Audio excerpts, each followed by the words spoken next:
You have come to an authentic channel. So welcome. I feel and I see everything. If you are an INFJ, or maybe you're not sure if you're an INFJ, but you do feel particularly different to the rest of humanity, then you need to stay and listen to the rest of this.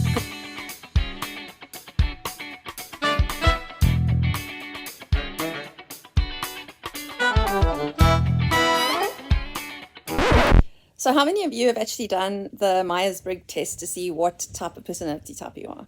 I've done it many times, and I actually thought I was an extrovert because I do enjoy being around people, but they do tire me out, and I do enjoy spending a lot of time alone. I almost feel like I have to be alone to almost recalibrate everything that comes into my brain because I feel and I see everything. I've definitely got an N in me because emotionally, and an F, an N and an F, because I can walk into a room and I can sense everything. I can feel everything and I feel like I see everything. And everyone else seems blind to a lot of the stuff I see. And I wouldn't say I see it, I feel it. My entire day sometimes feels like I'm just being bombarded by information, like little bits and pieces of energy that I'm just picking up all the time. I did this little test and I've come up as an INFJ many times. And they say they're quite rare. Don't we all love to know we are a little bit rare? I have felt at times that I am different, very different from everyone around me. I'd say I'm quite sensitive, and I'm happy I'm sensitive because I do tend to see past all the bullshit. And I'm sorry if you do not like my way of putting it, but that is the best way I can put it. I don't do well with fake. I can see fake a mile away. Anyway, so I came across this wonderful. Well, the channel wasn't great because it was definitely AI generated, but what they had to say was amazing. Everything that they were saying about the INFJ and how we don't understand ourselves, or the things we feel we don't understand about ourselves, everything was so on point. I'm just going to run through a couple of the points that they made, and I am not an AI generated thing. I am authentically me right here. You have come to an authentic channel. I am authentic. And I would actually think that INFJs would battle to do anything inauthentic. It just goes against like our grain. It's got to be the J at the end, that justice, that seeking things to be as they should be, truthful. We like the truth. We like the truth a lot. We like telling the truth. In fact, I'm so bad. Like if I'm holding something back while I'm sitting, if I'm in a place where I'm like someone is looking at me and talking to me, I might just like blurt something out so that I don't look like I'm lying to them. I'm like, by the way, just want to tell you this quickly before we start this conversation. Like, I don't deal with lying or when someone's looking at me, I almost feel like I have to just put it out there before we have a conversation so that I might just say, look, before we start having this conversation, I'm not having a great day. And yeah, so I'll continue. What was it that you wanted to say? So if this is your first time here, hi, I'm Lindy.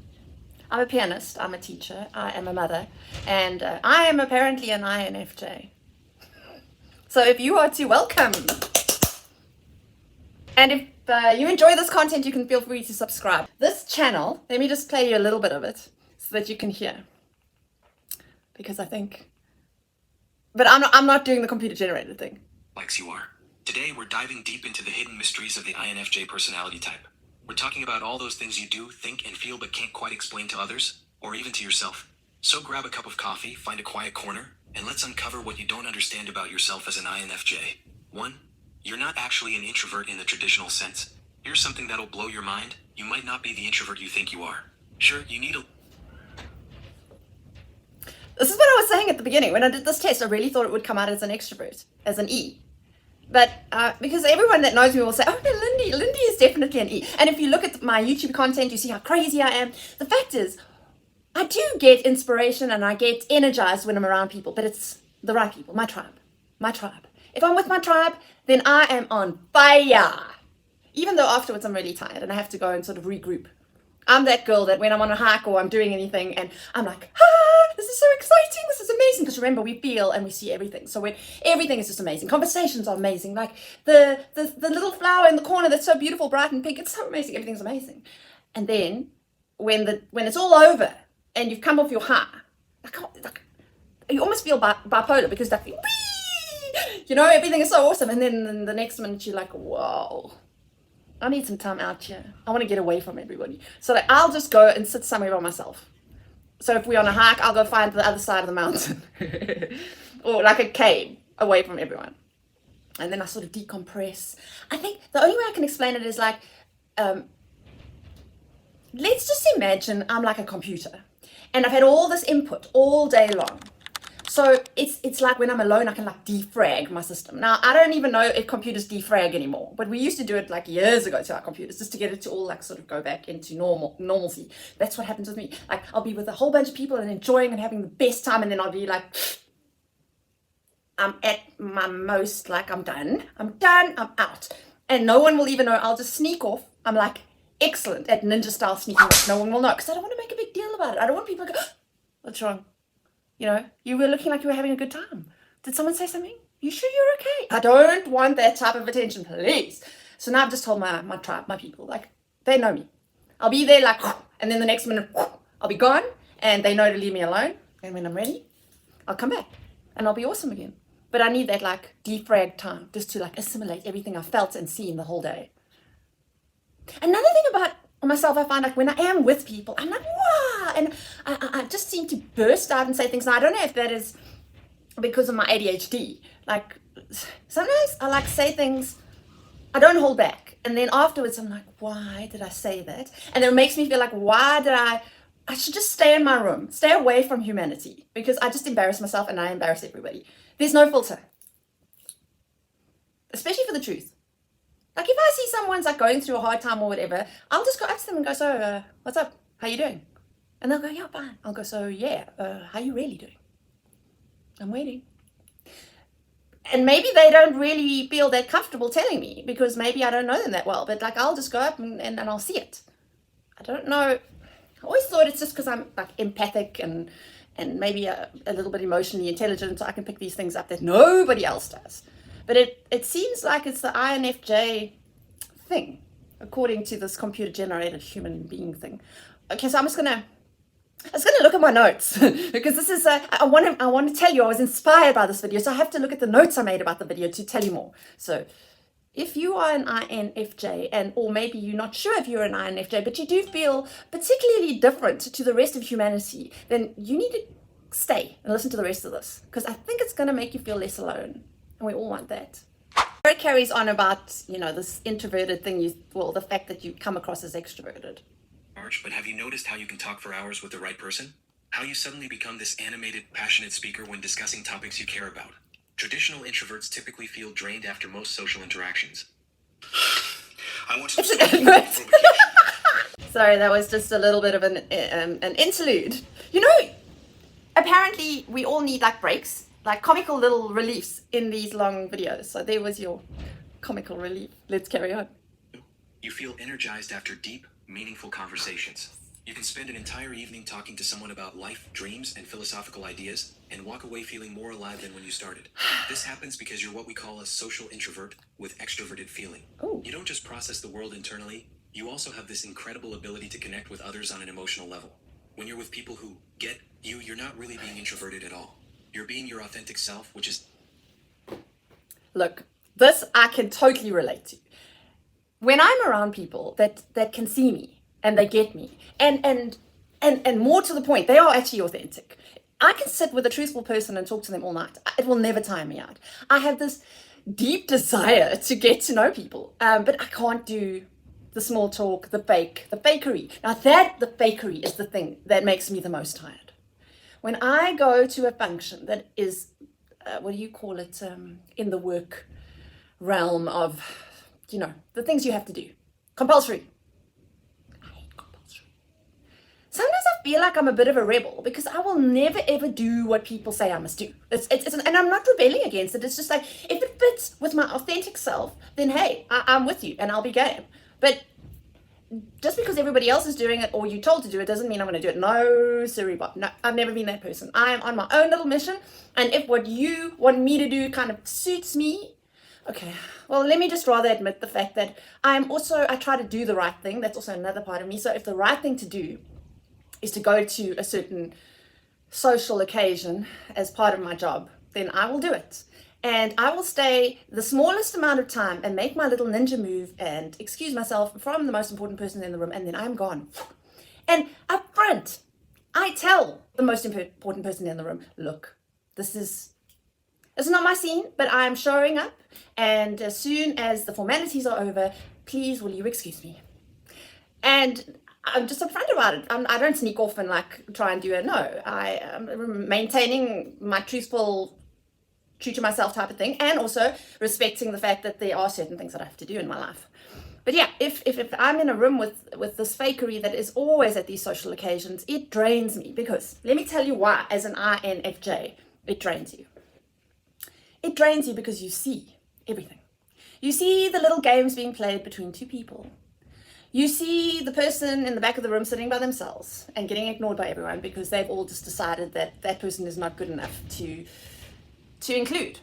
You see the little get-along gangs that like, oh, you know, are trying to be front and center of everything. You see, just the pretense. And you know what? It's exhausting. It's exhausting to play along and not say something. So I will usually go and stand or sit with the loneliest person in the room. And sometimes that is exhausting because that person is playing the victim and feeling very sorry for themselves, and then will tell you the story of why everyone is ignoring them. And I don't have time for that.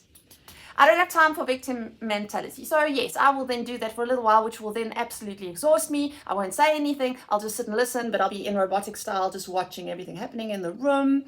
And tick that box, help the person who's sitting all by themselves, and then I'll meander around the room a little bit, and sometimes I just sit by myself. I'll be the one that's on my own. I've chosen to be on my own. But I can tell you now, within 5 minutes, everybody's standing around me and talking to me, and I'm just like, do you think I need people here around me right now? And you know what? It's like they just enjoy standing around me, but they're not talking with me or doing anything. They kind of just faking their way through the night. And I've got to sit in the middle of the circle of fakes and just, anyway, that's just the INF in me. And so people would think I'm extroverted because I'm always fun and I'm trying to make everyone happy. That's very important to me too. I don't want anyone to feel bad around me, you know. So even though I see the fakery, I won't point it out. I'll just nod along and encourage if I need to, and then just slowly slip away and think in my brain, I see you. And they know I see them because they can see it in my eyes, because my eyes, these eyes do not lie. I'm not judgmental though. I won't sit and judge and go, you're just so full of shit. But hey, go outside and have a cigarette, baby. Go and chill the hell out. Sometimes I just feel like telling people, go and relax. Relax.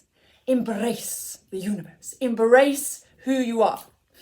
Isn't it tiring trying to pretend all the time? That's what I'm thinking in my brain when I'm looking at these people. Anyway, so that's me at a social occasion, and you can just imagine when I run out of there and I get home, I'm just like, wow, thank God I only have to do that twice a year. Okay, so here's point number 2. So point number 1 was you in yourself know you're introverted, but everyone thinks you're extroverted, right? And I explained why you come across as extroverted. Number 2 now is that intuition, that knowingness, that weird knowingness where people think you're psychic. Like, how did you know?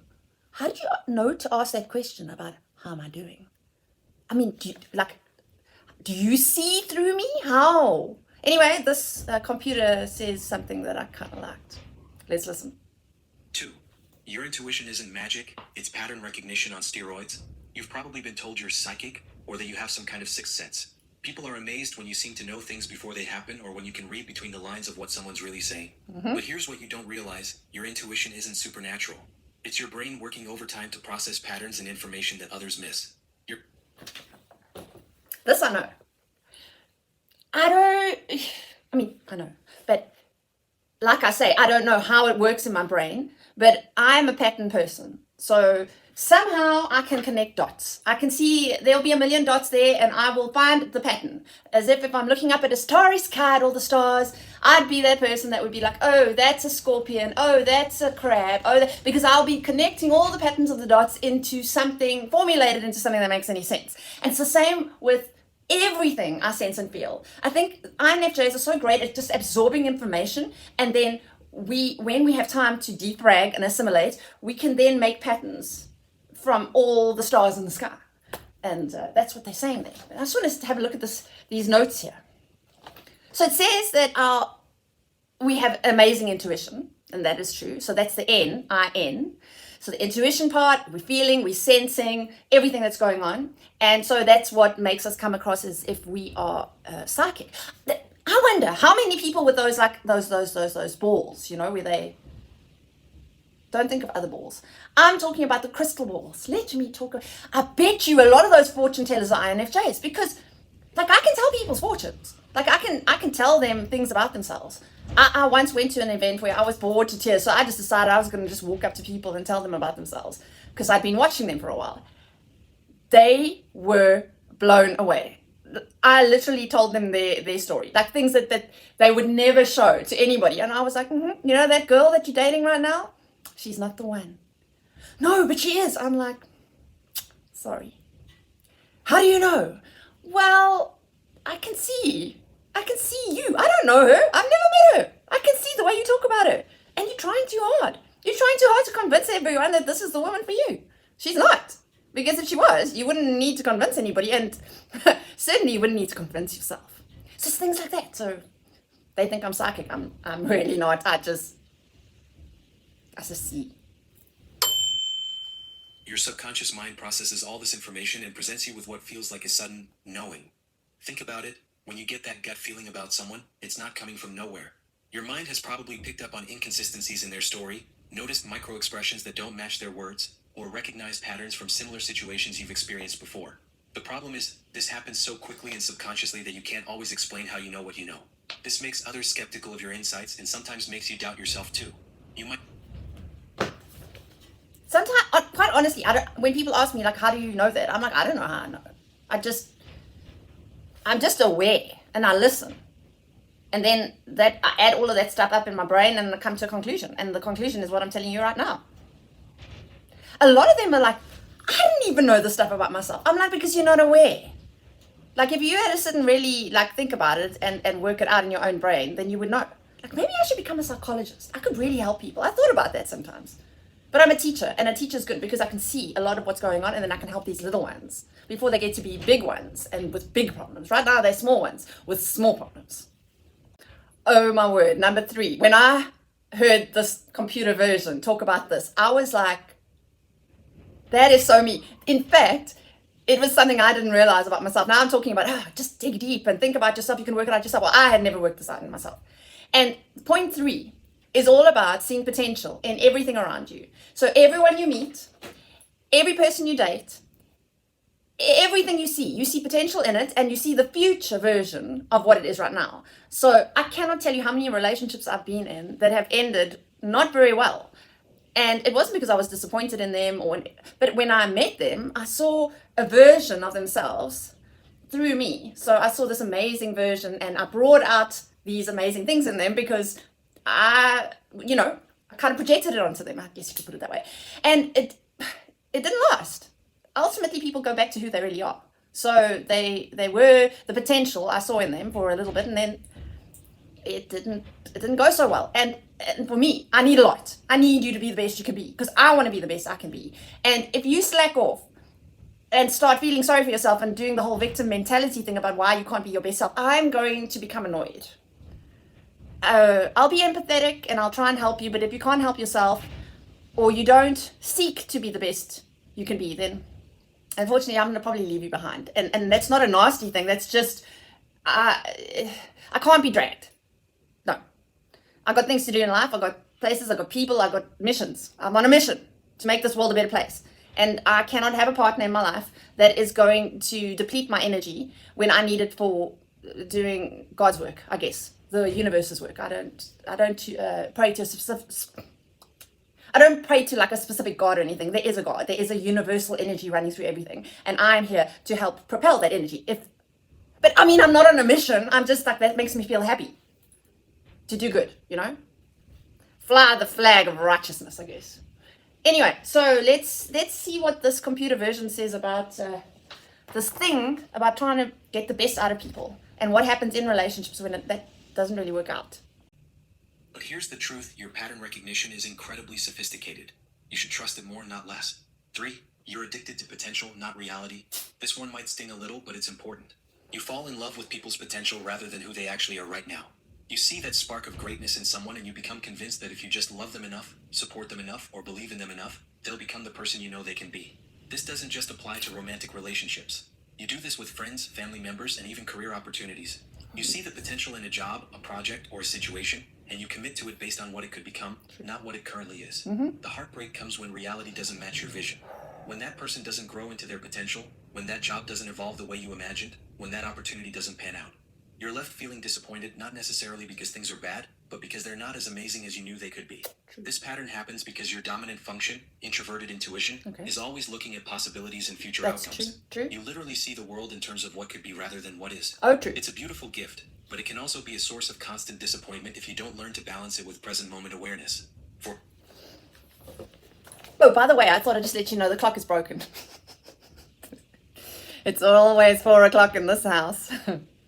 So, yes, to all of that. And I explained it previously as I was talking to you, that seeing that potential, and even in work scenarios, I can't tell you how many times I've been at a job, made it the best I could be, and then saw, well, there's not more I can do here without the help of everybody else uplifting this place, and no one else is deciding to uplift it, so I'm moving on. Then I move on to the next place. I start from zero, I uplift it, and then if no one else is deciding to do it with me, see you later, I'm on to the next one. I've got this funny story. My dad is a very practical man. He's a farmer, and he has always said to me, Lindy, why you stop building foundations wherever you go? Actually stay in a place and build the house. But I like building the foundations, and other people can build the houses and enjoy. They didn't have to do the dirty work of digging up the foundation and building that, and that's what I did. It makes sense in my head. So let's do a little criticism on my personality type. If you just saw what I just said to you, that I will build up and do what I need to do, get to where I want it to be. I see the vision, I see everything I want, I'll do it all, and then I'm like,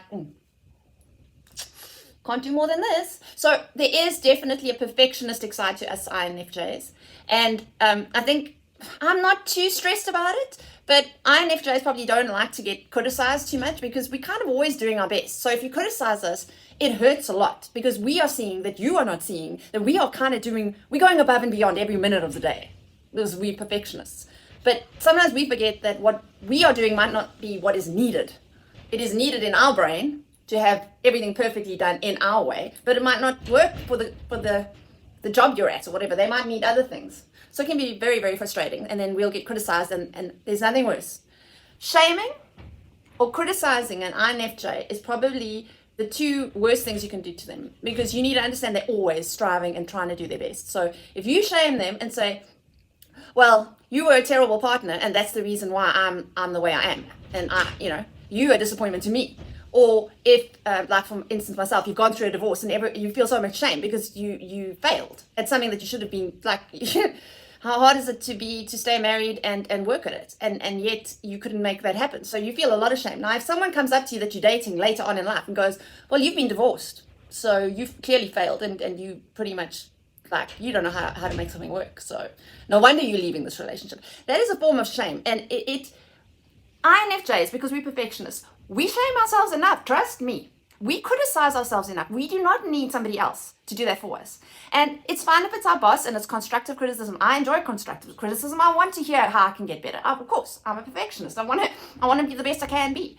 But if it's someone who's close to you and that you've shared your vulnerabilities with, and they use what you've shared with them against you later, you are dead to the INFJ. You get what they call the door slam. I've had people in my life that have shamed me and used private information, things I said to them in confidence. It's very hard for me to open up, very, very hard. So if I open up and I'm vulnerable with you and you use that against me later, you are gone, you are dead. You are dead to me. I have never spoken to them again. The door has been slammed. See you later, don't need you. So it's not because we're egotistical. It's actually because people don't realize how hard it is for us to take that step of going, here is my heart. Don't use it against me. It is so hard for us to open up and share who we truly are. So if someone then decides to rip our heart out and then step on it and then shame us for it, dead. Maybe I shouldn't say that on a YouTube channel, because they might say, like, I'm trying to what do you call it? I'm trying to, it's not undead people, but you know what I mean. I'm trying to unlife people. I wish life on everyone. I don't wish any harm to anybody. And that's the other thing. I don't know if this is ADHD or if it's INFJ, but I forgive very quickly. Even though when I have door slammed, I won't contact you again, and you'll never hear from me again. However, if there are things I need to say to make peace, I will do that. And certainly I forgive straight away. Like the next day, I'm like over it, moving on, won't talk to you again. Thank you for being part of my life. Thank you for everything you said. Thank you for the growth that I had from being around you and being with you. And I wish you only the best. And that's how I feel. But I won't talk to them again. I don't know if that's an INFJ characteristic. Just looking at my notes now. Let's listen more. You don't just want to do things perfectly, you want to feel perfectly. You judge yourself for having negative emotions, for not being grateful enough, for not being positive enough. You create impossible standards for your inner life just like you do for your outer performance. Understanding that your perfectionism comes from fear, not genuine high standards, can be liberating. It means you can address the root cause instead of just trying to be less perfectionist. So INFJ's perfectionism is rooted, well, this computer guy is saying that it's rooted in fear. Fear of not being seen as perfect. I don't know. I'm not too concerned about what people think of me, to be honest. I just want to be as good as I can be and as authentic to myself as I can be. So I wouldn't say my perfectionism is rooted in some sort of fear of people judging me or people. Oh, I would say, though, maybe in my past, I used to be very fearful of being rejected and for people misunderstanding me. That is one thing that I do not enjoy. And maybe a part of me that I do fear is that people misinterpret me or don't get... I'm getting tired now. I think that extrovertedness has left me. But we're going to soldier on. I need to get through this. Let's see what else is being said here. I like this. It says that we almost accept responsibility for everybody else around us. So let's say, I told you about this in a social context. If I see someone sad, someone's having a bad day, it's almost like I feel like it's my responsibility to make them feel happy or just to bring some light to their day. And that gives me a lot of, I love that. I love seeing somebody light up because I've said something that sparked something in them. That's kind of cool. Maybe that's why I'm a teacher, because I see that all the time, where you sort of spark that inspiration in a little kid and they're like, wow, okay, I can do it. And I'm like, yeah, you can do it. That brings me a lot of joy, and it brings me a feeling of that I'm making a difference in the world, which is part of my personality type. Remember I was saying that you don't guilt or shame an INFJ, and guilt is a feeling we often feel. That's self-criticism putting us down. So our whole aim in life is to be like the light. We just want to bring joy and light to everybody. So the guilt we feel sometimes is when why don't I have enough energy to just be able to be there to help more people? Why can't I just get out of my bed today and go and hand out blankets to everybody? Why can't I go visit that friend that really needs me today? And so you feel guilt, but at the end of the day, you also need to look after yourself and go, okay, look, I think I've given the majority of my week to everybody else, and so I'm going to try not to feel guilty for the fact that I'm sitting at home and just being antisocial. We feel guilty for being antisocial. We feel guilty for the time that we are sitting alone and sort of just rejuvenating. But the fact is that if you don't sit at home and rejuvenate and recalibrate and all that sort of stuff, you cannot shine and you can't help anybody. So I think, especially as you get older and you mature more, you start realizing that you need to set aside time every week that is just your time, and where you kind of just filling your own cup, because there are actually very few people that fill our cups. I'm trying to think what adult in my life actually fills my cup.